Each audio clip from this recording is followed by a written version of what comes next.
So my name is Beth Fisher Yoshida, and I'm the program director of the NECR program, which is the Negotiation and Conflict Resolution Program, a master's program at Columbia University. And every month we do our webinars, and I'll talk a little bit more about the webinar too. So you can always visit our website for more information about our program. And if you are interested in hearing more today, then please stay on at the end of the webinar because our recruiting agent, David Taylor Tamilty, will be on to answer all your questions about admissions process. We're joined today by Dr. Peter Dixon, who is also a colleague of mine in the NECR program and is an associate professor of practice. And Peter was kind enough to introduce us to Tiffany Fairey. And Tiffany Fairey is going to be speaking with us today on imaging peace. I'm going to stop sharing my screen here. And just to give a little bit of background about Tiffany, I'm not going to do all the work that she does justice, which means it's an invitation for you to go to her website and find out more. But she is a visual sociologist, and she joined the Department of War Studies in 2019. She works in the area of peacebuilding, conflict transformation, and reconciliation, and really looks a lot at the relationship between photography and peace. So it'll be a very visual webinar in addition to us talking about things. Now, I'm not sure I'm going to pronounce the name of this fellowship correctly, but Leverhulme Fellowship on Research and Imaging Peace. So I'm not going to say more about Tiffany. She'll say more, but I do want to say just one more thing about the structure of our webinar. We're going to listen to Tiffany for maybe 35 minutes or so. In the meantime, I'd appreciate if you put comments and questions into the Q&A box. We will have a chance at the end to answer some of your questions. We may not get to all of them, but we'll try to get to as many as we can. So without further ado, I will turn it over to Tiffany and take it away. Many thanks, Beth and Peter, for the invitation. It's great to be here.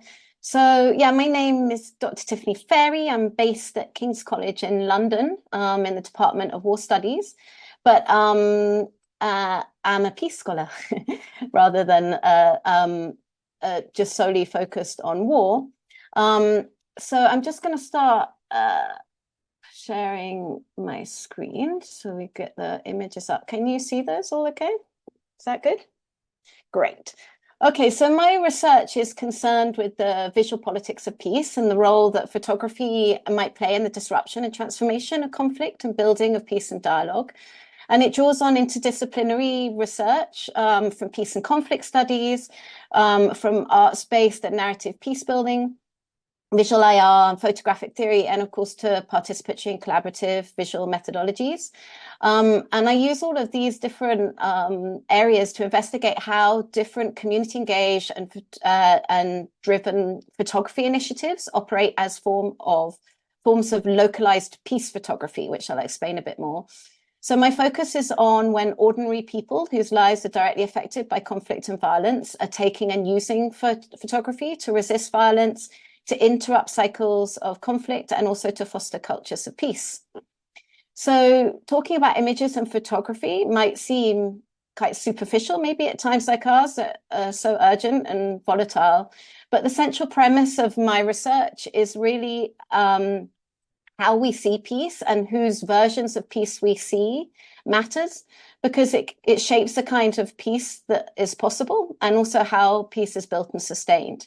So digital technology has accelerated the production and distribution of images, and in our image-saturated society, the image has a pervasive presence, which is political, and has fundamentally changed really how we live and interact.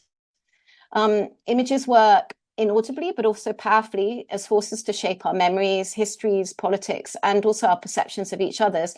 And they work in uncertain ways. We're not completely clear, really, about how images affect our perceptions, although research is building day by day.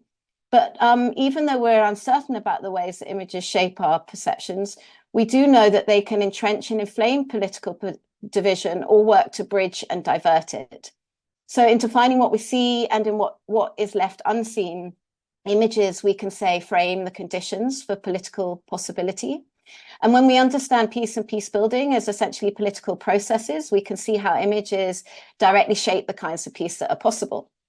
So the starting point really for my research requires that we reflect first on the problem of how peace is visualized. A Google image search for war reveals endless numbers of very specific and graphic images of war. They're pervasive and they keep coming to us over the wires. You'll see that this is an old screen grab, mainly reflecting what was happening in Ukraine at the time. But we are constantly inundated daily with images from conflict zones. And war generates very compelling images and images that are vital in evidencing often the suffering and devastation and violence that comes with war. They play a really important role in alerting people to its horrors and atrocities, and of course in driving protests to end war and the suffering it involves. But what of peace? When we do a Google image search for peace, what do we find beyond a few cliches? We've got some doves, we've got some CND signs, and perhaps some sunset images of people meditating under trees or holding hands. And this kind of strikes me as a considerable problem. We don't have any kind of specific images that help us visualize what peace is. In media articles about post-conflict peacebuilding, peace is more often than not represented negatively as the immediate cessation of direct violence, so in images of politicians shaking hands or signing peace treaties, or through the destruction left in the aftermath of war. So maybe in images of the wounds that are left by war on victims and landscapes. So peace is often shown as an absence and rarely visualized in its own right or in more expansive, hopeful or positive forms. And in this sense, peace is largely invisible. So as this slide kind of lays bare, we really lack a visual vocabulary for peace. And that really has serious consequences. Research with young people around the world has shown that children, while they're able to draw detailed pictures of war, don't know how to draw peace. And this kind of limits really the meaning that they can give to peacemaking and also shapes their willingness to think that they've got capacity to affect and drive peace themselves. And the peacebuilding sector recognizes that peace has a kind of an image problem, and it drives public perceptions that understand peace passively rather than something that needs to be proactively built. And when we're inundated by images of war, and peace is only represented negatively or as an absent, it compounds narratives that, of course, that conflict and violence are pervasive and inevitable. And it stands as a fundamental obstacle to understanding the complex and active processes that peacebuilding involves.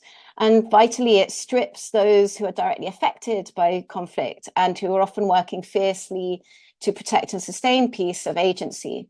So our lack of images of peace compounds our failure really to imagine peace and alternatives to conflict. And if we don't know, going back to the original question, what peace looks like, how is it that we can disrupt conflict and build something different? So a number of peace scholars have been grappling with these ideas, or peace and visual scholars have been grappling with these ideas and propose that we need to create a new genre of peace photography.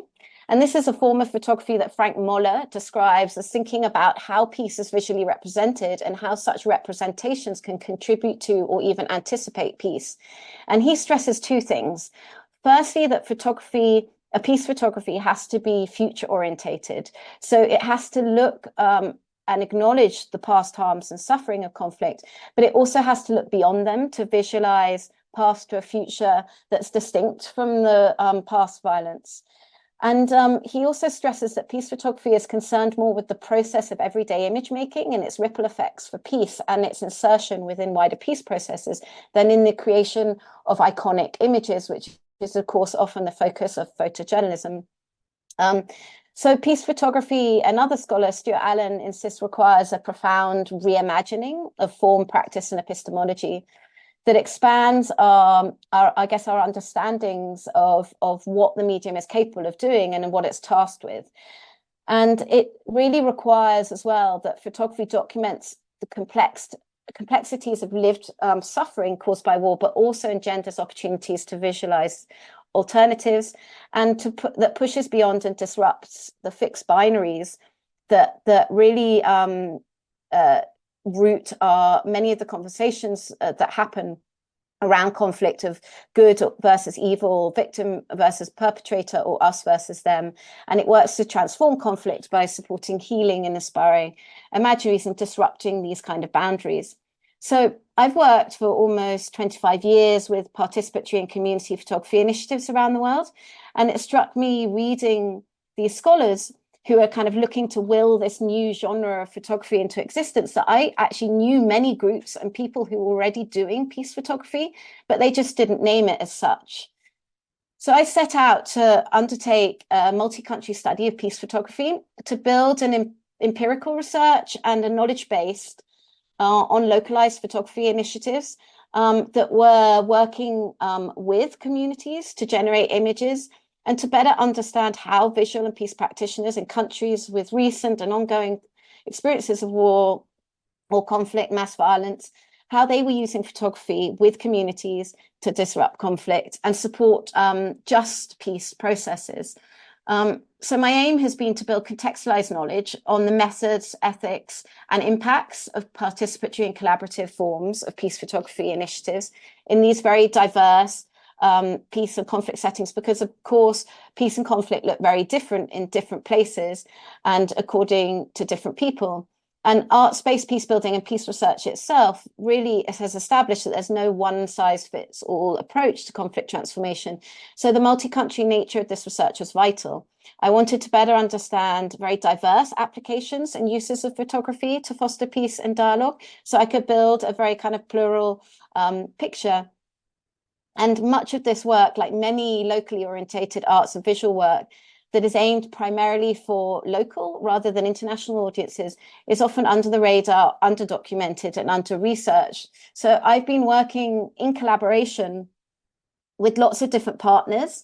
In total, I've looked at about 30 different examples of participatory peace photography, and I've built in-depth case studies in 6 countries. In collaboration with all these various partners in Colombia, Mexico, Northern Ireland, Rwanda, Bosnia and Herzegovina, and in Nepal. The research is very much co-produced. I'm presenting today, but it's involved many people feeding in. And really, I've been drawing on learning from practitioners that have been doing this work for many years and have a very developed sense of I guess the ethics and dynamics involved in using photography as a tool to foster conflict transformation.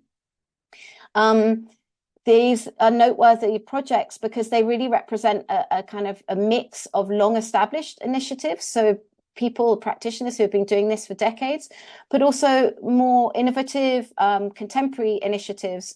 And so I was really trying to capture, again, that kind of mixtures of different kinds of practice.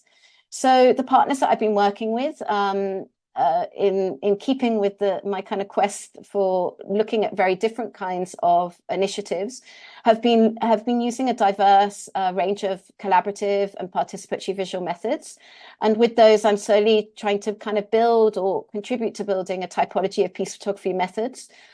So partners I've been working with range from an indigenous photography collective in Mexico, to photo archives in Nepal, photo voice and therapeutic photography projects in Colombia and Northern Ireland, and youth digital media and photo mentoring initiatives in Bosnia and Herzegovina. So let's just have a look at a few pictures to get us started and give us a sense of what some of these projects are doing. So this image looks like a very ordinary image of a street, pretty unremarkable, doesn't necessarily say much about peace. But actually, if you were local to this area and you knew that this was taken on Cooper Way, I think you would be pretty confused. Because actually the actual view from this particular spot is of a 30-foot high wall. And it's one of the peace walls, one of Belfast's many peace walls that were built to keep communities apart during the Troubles.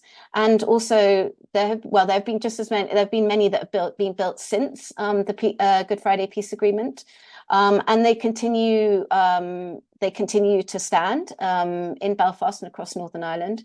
And these walls were former flashpoints of violence between communities.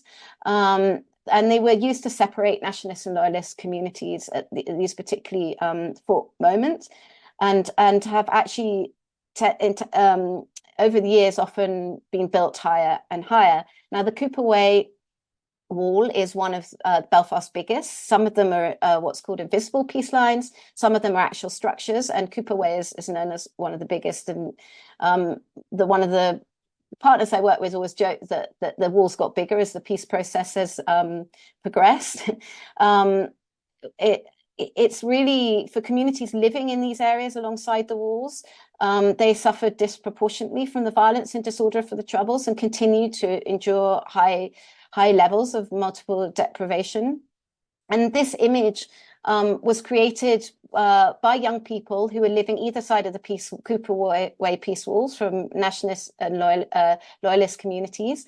And they came together, supported by an organisation called Belfast Exposed, who have over 40 years of experience working with communities in Northern Ireland using photography as a tool to engage communities in all sorts of work. In this picture, what the young people have done is they've used Photoshop to remove the wall. So essentially what they've done is created an image beyond what is actually visible. So they've created an image of what Belfast, or this particular spot in Belfast, would look like without walls.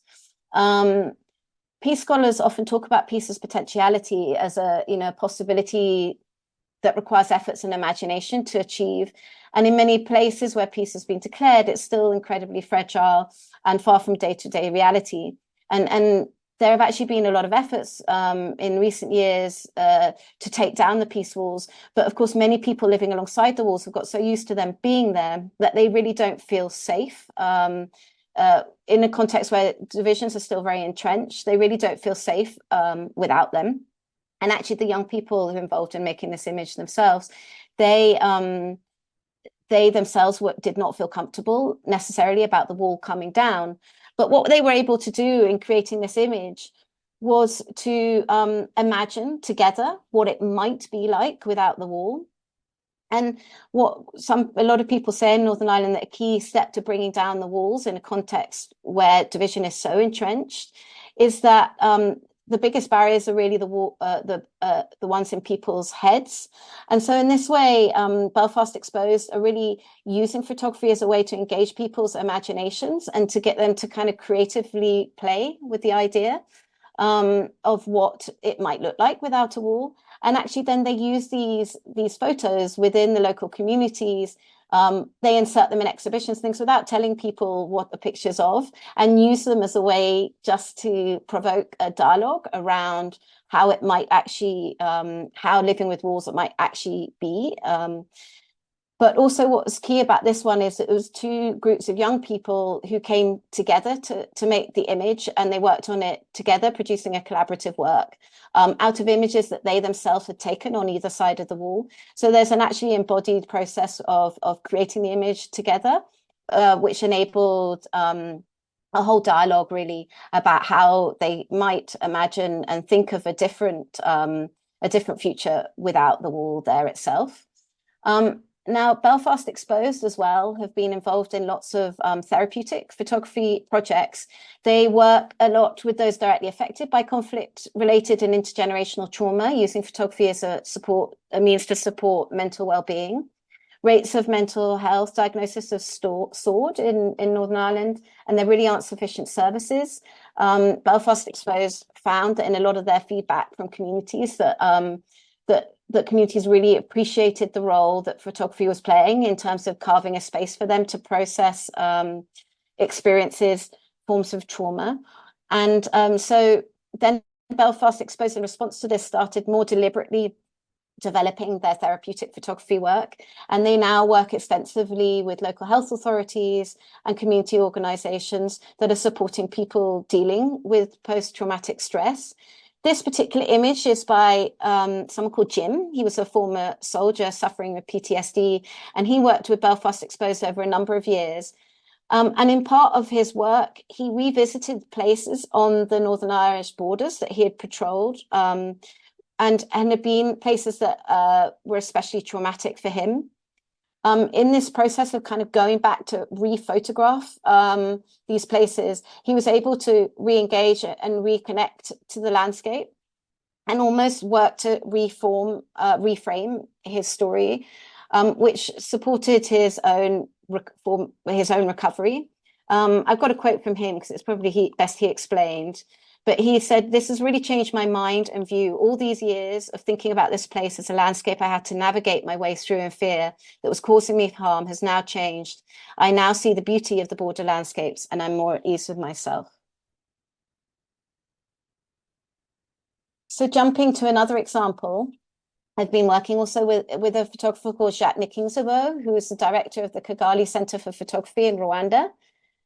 Jacques mentors young people to produce photo stories on issues of importance to them, which they then display in their homes, inviting around friends, family, and neighbors. He calls them the homestay exhibitions. So with this initiative, Jacques is looking to break down the barriers that have grown around people's homes since the genocide. Obviously, Rwanda has made remarkable inroads in terms of fostering forms of reconciliation around the country. But of course, ongoing challenges, distrust, distances still exist. And really what Jacques was looking to try and do is to use photography to disrupt what have become, I guess, barriers to people's engagement. And particularly he wanted, by drawing people into each other's homes, to provoke different kinds of conversations around the issues that were important to the community. So young people were given the autonomy to decide on the subjects that were important, that they wanted to document. And one young photographer called Richard chose the issue of young mothers and the way that they were treated by families and within the communities. These young women are often pregnant due to rape by force or by manipulation. These are rural communities where there's very little access to sexual health educational services, and the young women often suffer greatly in terms of how they are stigmatized and treated. So Richard worked over many months with the young women to take their portraits and interview them and their families. And at his homestay exhibition, you can see in the corner there Jacques presenting his work. The young women presented their stories and photographs alongside Jacques.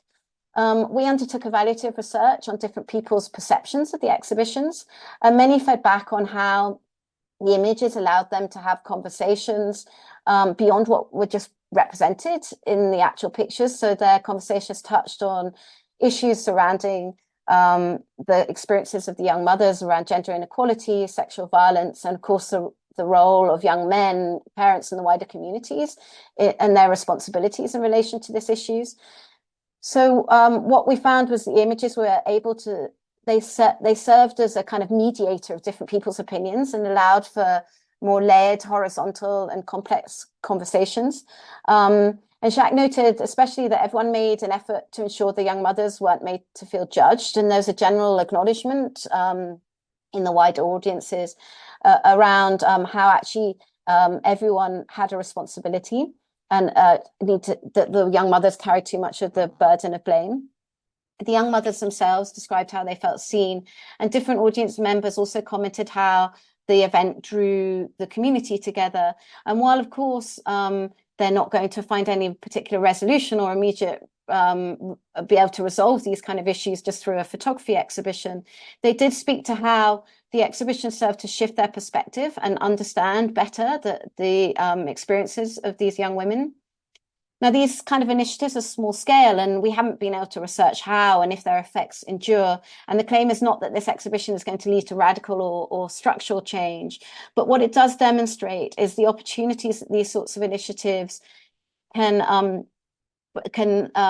bring in terms of enabling social healing and catalyzing different kinds of conversations where young people themselves are positioned as the driving agents of change and dialogue in a country where there's relatively hierarchical social structures in which young people's voices are often neglected. Another organization I've been working with in Bosnia and Herzegovina, the Post-Conflict Research Center, PCRC. They work with young people as well. And they are really about using photography, image making, and media to inspire young people, young Bosnians, that peace is possible. Their work is really about disrupting dominant ethno-nationalistic narratives that pitch Bosnia's different ethnic groups against each other.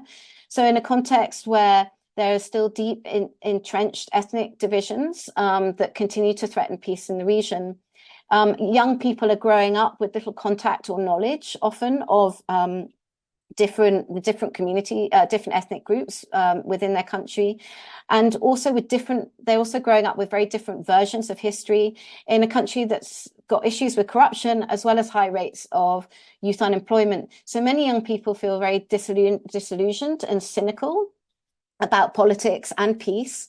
And PCRC really are trying to re-inspire young people to feel positive about the possibility of peace and about the future of their country. They equip young people, training them as young media producers, but also supporting them to create plural stories that drive empathy and peace and tolerance. On this slide, you'll see that they produce a youth culture magazine called NECR. They also host an online platform which is full of stories, online exhibitions, and it's all content produced by their youth correspondents. And they as well as dealing with issues that still pertain to conflict prevention and the harms of conflict in Bosnia. They're also trying to inspire really a vision of the country that is creative, entrepreneurial, and resilient, with a rich culture and history that crucially is made up of diverse ethnicities, not only made up of one ethnic group or religion. Now, Love Tales is an example of the kind of initiatives that they're doing. It's it's a project that consists of photographs and interviews with couples who are in successful interethnic relationships. And it aims to challenge the ingrained narrative that real connections between Bosnia's different ethnic groups are unattainable. And it features in NECR alongside many other photo stories that work to counter divisions and negative stereotyping of different ethnic groups, but also to model interethnic cooperation, as well as fostering creativity, tolerance, and diversity, while uncovering, as I said, space for remembrance of the victims of war, but also pursuing ongoing issues that are crucial to just peace around inclusion and justice. So PCRC are very strategic in terms of how they are harnessing images really to try and create a whole new visual narrative that doesn't exist in Bosnia, not only just a positive imagery, but of plural imagery that destabilizes these kind of entrenched conflict narratives, and to empower young Bosnians to create really a different kind of visual landscape that can inform a new future for their country, and also create different kinds of role models to engage other young Bosnians. And the key element really here is it's young Bosnians driving new visual narratives for other young Bosnians, and really that builds their own capacities and resources to sustain peace in their country. And my final example is a project that one of your colleagues, Peter Dixon, knows very well. It's a project that comes from Colombia. It was organized, led by an organization called Everyday Peace Indicators, which Peter is very involved with. Everyday Peace Indicators uses participatory indicator methods, and this is where researchers work with communities to measure the effectiveness of peace-building interventions according to the priorities and needs of local populations. So through community focus groups and a verification process, community members generate lists of everyday peace indicators that are then used to monitor, discuss, and evaluate peace-building interventions and processes. So in Colombia, Everyday Peace Indicators, or EPI, were used working with rural populations in regions with long histories that were very much affected by the decades of internal conflict, and whom, since the historic 2016 peace agreement in Colombia, are the focus of transitional justice and peace-building mechanisms and interventions, but where they are also still suffering from ongoing forms of violence and day-to-day challenges around a lack of services and economic and social development in these rural regions. So EPI decided to integrate photo voice with their participatory indicators method. Now, photo voice is a participatory action research method where community members use photography to identify, discuss, and document and share community issues of concern. So once the community had worked to generate this list of everyday peace indicators, photo voice participants selected particular indicators. They chose indicators that especially resonated with them, and created individual and group photo stories that told about some of the narratives and issues that were behind the indicators. So they elaborated further on the kind of messages and meanings of the indicators. And they did this over a 6 to 8 week process where they involved in photo workshops. And then they presented these photo indicator stories to the community in open air exhibitions where images were strung on houses and walls around the communities. At this point, the prime audience for their work were their own communities, and the Photo Voice projects were really about the community members themselves being able to harness the everyday peace indicators to start dialogues around peace within what peace might look like within their community and what was important to peace within their community. We conducted evaluative research on the Photo Voice projects in 2 of the initial communities. It actually was conducted in 6 different communities in the end. But the findings very much indicated how the Photo Voice projects bolstered community peace by engendering healing, building territorial identity, and also catalyzing community peace-building actions. So in one example, a Photo Voice group produced a story on an indicator that spoke about the issue of rubbish in the community. And that led to the revival of a community recycling scheme. And in another example, they produced an everyday peace indicator story that reflected a long-running community concern about the poor state of the village cemetery, which was incredibly dilapidated and overgrown. And that resulted in the decision to gather a community work party of 80 people who over 2 days cleared and completely transformed the cemetery. And actually these actions ended up assisting the HEP, who is one of the transitional justice agencies who are tasked with investigating cases of what happened to the disappeared in Colombia. So another kind of feedback that we got from communities in Colombia, a consistent strategy of armed groups has been to use graffiti on buildings and walls as a way to exert threats and mark their presence. So we found that with the community exhibitions, residents in the communities remarked how, the walls that have been previously used, they described them as previously full of death threats. They now described, and this is quoting, "They're so beautiful and different because the walls have been converted into a demonstration of art, happiness, and hope. What there is now on these walls is a tribute to life." And another visitor described the exhibition as a rebirth of the community, as it showed them taking action and thinking collectively about the future, and also teaching their children about the village's history and identity. And so in reclaiming this kind of public space, it was really about repopulating the village with images that spoke to and catalyzed dialogue about peace, as well as celebrating the community's own resilience in terms of their capacity to continue to forge and foster peace as into the future. So I'm going to speed up so we've got time for questions. But really, what I found, to summarize, across these very different and diverse examples is some common themes, really around how photography works to foster healing and resilience. But and that works on a kind of personal level, as we saw for Jim in Northern Ireland, around helping to reframe potentially trauma and loss and make sense of experience and give meaning to their experiences, but also as it works as a kind of fun distraction, really, that can reconnect people to each other and to the world around them. I've found in other projects that photography is almost working as a form of symbolic reparation, where communities and people who've been directly impacted by conflict find the process of having their stories represented and their opinions and voices heard in images is incredibly validating and brings some kind of catharsis, often in a context where material reparations are slow to materialize or don't materialize at all. And really a lot of the healing spoke more to this form of social healing, which we can imagine is really a space between personal and collective healing, and is often more appropriate in scope for what's realistic after war and mass violence, when reconciliation or forgiveness might be too demanding for victims. And really what photography is doing is supporting communities to re-engage and reconnect with each other, as we saw in Rwanda.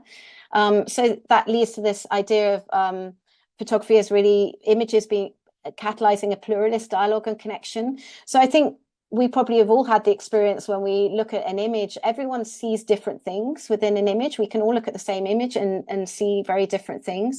And in that sense, photography becomes an amazing, a very effective means to navigate difference, but also find commonalities. So we found the quality of conversations that are mediated by images is particularly effective for conflict transformation, in terms of allowing people to explore very sensitive and difficult issues and navigate those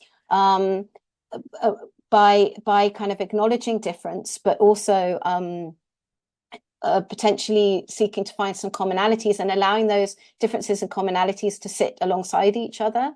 That became really clear in the work in Belfast, and also I hope it was clear in the work around the peace walls in the peace walls in Belfast, but also, I was going to say in Colombia, where different participants picked up on very different kinds of indicators of peace and were allowed to explore those each within their own right, but then also came together to collectively think about what peace might look like for the community in their collective photo stories. One other interesting thing that happened in Colombia was the photo projects instigated all sorts of intergenerational dialogue. The photo voice groups involved at times 3 different generations, so from grandparents to parents to children. And these Colombian communities live very intergenerationally. This is very reflective of the makeup of how people live day to day.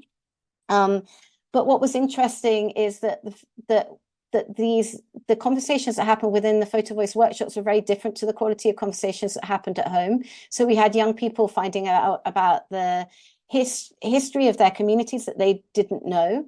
So there was an impact whereby the workshops supported the building of historical memory, which is often cited as really key to forms of reconciliation in post-conflict settings. So this idea of agency and visibility, I won't go into because I'm trying to skip through things too much. But really, essentially, when people are unable to take charge of the camera and create their own images, they're becoming authors of their own stories. So for people who are directly affected by conflict and violence, it allows them to establish the parameters of the conversation and what gets seen. And peace builders, of course, recognize that conflict-affected communities have this crucial role to play in building and sustaining peace, but they have been consistently overlooked and ignored, often by liberal peace frameworks and mechanisms, which has resulted in the building of flimsy and fragile forms of peace. So when citizen photographers document their experience, they can direct attention to what they see as the key and vital ingredients of peace. And they can also resist or reject imposed narratives about what peace maybe is or isn't, and also forge their own conversations around and solutions in terms of how they can transform and disrupt conflict. Another key element, of course, is that their images can travel when they can't. So their images can represent them in forms where they might not reach themselves. But crucially, by framing their images in the context through the lens of peace rather than conflict, these communities subvert pervasive images of conflicts and violence that are often associated directly with their communities by constructing a different view and reality that affirms and prioritizes peace. And the final point really about inspiring peace imaginaries goes back to this idea that the building of peace requires the creative capacity to imagine that peace is possible, and the creative act of image making can really support what Jean-Paul Lederach calls a moral imagination. It reveals new ways of seeing and thinking for people that might be despondent or frustrated or cynical about peace. And it allows people to creatively play and experiment. So these are a few of the best practice learnings that have come out of the research. And I'm not going to go into them detail, except to stress one. Really, these practitioners who have been now doing this work often iteratively over many years and cycles of projects have developed a kind of deep sense of around the ethics pertaining to security, consent, and protection as being central to this work. And their deep kind of knowledge of specific visual landscapes and histories and triggers really informs these forms of intentional practice to use photography for peace. A lot of this best practice learning that I've drawn on from meeting all these brilliant and talking to all these brilliant practitioners is being translated into a peace photography guide that's going to be available later this year as an ebook for free for practitioners and researchers who are interested in using peace photography and visual peace methods. So anyone that wants to know about that resource, do just follow me either website or Instagram or Twitter or wherever, or X or LinkedIn, wherever it is, and you can get further information about that when it comes out. So I'm going to stop there because I think I've talked far too long, and hopefully there's plenty of time now for questions. Yeah, well, thank you, Dr. Tiffany Fairey, for a wonderful presentation and the work that you're doing. And it resonates with me a lot, having worked and continuing to work in peace building with a lot of visual imagery, and how images can either foster peace or conflict. And I think the other piece that really impressed me, what you were talking about, is the whole participatory nature. Because when any of us want to do well and do good for different communities, when we go into an area, we sometimes impose what they want, right? We impose what we think it would be good for them to have a peaceful society and peaceful future, when in actuality, having the whole participatory action research orientation lets us see what it is that they actually want, what they actually identify. And sometimes what they identify is so much more impactful and sometimes simpler than some of the complexity that we're trying to overlay on what they're doing. So I appreciated there. I'm not sure if Peter has a comment, and I just want to make one thing. We do have some people who've written some questions in, but then I just want to see if there's anybody else who wants to say something. I'm not sure why it's okay. I'll just say one quick thing, Beth. Thanks, Tiffany. Always wonderful to check in and see your wonderful body of work all over the world. My question is, I suspect you are maybe getting this more often. I don't know. I sort of think of it as like the AI question. And that is, if Photoshop allows image makers to kind of imagine a new world, is, chatbot image creation sort of in the same vein as that? Is it different? What are you thinking about that? Kind of how can you help us make sense of this new technology that we all have, sitting in our desktop computers? But thank you for a wonderful presentation. Should I respond to that one? Or Yeah. should we? Yeah. Sure, please do. Belfast Exposed, actually, they've been working with some AI, but just again as creative play and experimentation. I think what's crucial for me is really who is generating these images and what they want to say with them. In peace photography, the image in and of itself isn't really the important thing. It's kind of the encounters around the image. And this is, I guess, what part of this like reimagining of photography that some of the scholars are trying to get at, this idea of not always thinking about the image in and of itself as the be all and end all. And what's so crucial, I think, in a lot of these projects, especially when we as maybe international audiences or audiences outside the communities are looking at them, is seeing them in context to understand why and how they're being created by communities. So then, of course, it becomes something much bigger than just the image. But also, you know, as you all know, Peter, from the Colombia work, like it's not just the photos, it's the photo and the indicator and the caption that goes with it that really brings to life this kind of imagining, I guess, of what indicators of peace are and what they mean to a community.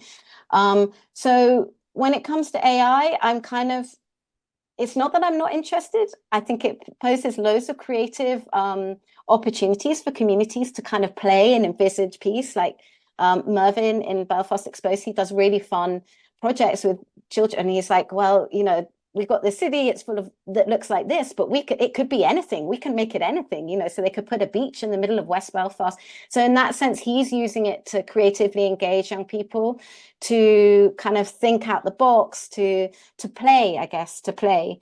But in terms of what photography can do in the context of dialogue, often it's not so much about that kind of the actual mechanics of the production of the image, but also about like what's happening around that image. I kind of avoiding that question slightly, but with participatory methods, as you know, it's so much really about the kind of community work around it rather than what the computer's doing. But who's controlling the computer and the AI? Well, you did talk about that when you said about the intergenerational conversations that were taking place, where people found out things about their families that they didn't necessarily find out at home because of the photography and the context was different. So in looking at the questions here, I think the first two pertain to ethics and criteria about raising awareness versus doing harm. I'm not sure if you want to say something, but I think that would be addressed in that book you mentioned, is coming about the ethical uses of photography. But is there anything you want to add? Yeah, I would say that underpinning all these projects is a really strong kind of ethics process. Again, this resource is going to talk a lot about this idea of what minimizing harm looks like in the context of peace photography. But a crucial thing to say is that all of the practitioners that I work with, they're really strong, very strong informed consent processes and ethical processes around that. So to speak in context, for example, in the Photo Voice project in Colombia, participants decide on a final edit of images that they're happy to share. They might produce a whole load of images through the process that never get shared. There was a big discussion with everyone about each of their individual photo stories, about the ethics or security implications of having particular images out in the world. So that is very much part of a lot of these processes. Also, a lot of the images that are generating these projects aren't even necessarily shared. They're not really for public audiences. So what you're seeing is a kind of particular edits. And obviously, a key element is in a lot of these images, a lot of the photographers and subjects are protected, so identities aren't always visible. But there's often a tension there because we found in a lot of projects, actually this came up a lot in Colombia, that actually community members wanted to be seen. Part of the act of creating these images was about being visible and being identifiable as agents in and of themselves to drive peace within their communities. So there's sometimes a tension that really needs to be navigated in very specific circumstances. It's really hard about talking in a generalized way about the ethics of these kind of projects. But because all of the practitioners driving them are so, they've been working with visual mediums for a long time and are very cognizant of the very specific ethics that with images, because of course once they're out in the world you can't take them back. So often the edits that you see that go out into the world have been gone through a very careful process whereby of kind of consent, of informed consent and various different processes to decide that they are kind of safe and won't cause harms, and also that the participants are happy for them to be shared, and they're actually often willing them to be shared, like actively wanting them to be shared in terms of ensuring that their voices and stories are heard. Kind of relates your answer to the next question is really about, it's an aesthetics question, the visual iconography of a photo for telling peace, and then he cites some negative example. Any comments on that? Because once it's out there, it's out there. Yeah, so I mean, I guess what I found really compelling about this area of research, of course, that anyone who's been engaged with photographic theory or photography in general, most like when I was talking about images of war, essentially most photographs are about trying to create compelling images, and there's a real pushback against that in a lot of peace photography, because a lot of peace is essentially it's about everyday practices. You know, any of the scholarship around everyday peace, you'll be very familiar with this. It's not about spectacular things. It's about very ordinary, very everyday things that aren't necessarily going to generate really compelling images. So often a lot of the but there are things that people or communities that have suffered violence or conflict, of course, don't take for granted. And I think there's a very compelling I guess, story that comes out of this idea of a genre of peace photography that really makes us question our own fascination. I guess there's with these kind of compelling, iconic images of that are often portraying kind of quite harrowing scenes of violence and conflict, and I guess our compulsion to see them, and also it's obviously they play a vital role. But there's, I guess, a really interesting debate around whether we can have iconic pictures of peace and what iconography does in and of itself in terms of simplifying and misdirecting our conceptions of really what is important to peace, which is often about a much more pluralizing our perceptions of what's important, but it's also about very day-to-day, taken for granted things. And actually, if we all think about how we use photography day to day, it within our families, that reinforces our own bonds and our own love, the way we celebrate each other within families. Often people are using photography day to day to reinforce those kind of bonds. And in a lot of peace photography projects, what people are photographing are those day-to-day things that don't create iconic images. So I guess there's a pushback as well about conceptualizing photography as a need to create icons, and actually just viewing photography as a part of a day-to-day practice that reinforces and celebrates the things that bring us together and enable us to coexist in positive ways. Thank you. And, building on that, I know that in doing participatory work, then you find out about those everyday practices of peace that you miss sometimes if you're only looking at the big iconic pictures and big iconic movements. But it's everyday things about being able to have my child go back and forth to school unharmed. That's an act of everyday peace. Great. Okay, next one. Is your focus typically on specific audiences? For instance, are particular age groups more profoundly impacted by these images? I haven't specifically sought to target particular age groups in the projects that I've looked at. Interestingly, okay, so when we're talking about audiences, the one thing that I'd say that's come across very strongly in all the projects when they are really doing what I see as a very interesting work to support peace building or peace processes or to disrupt conflict is their audiences are very much localized, and those practitioners and photographers, citizen photographers, are really focusing in on local audiences.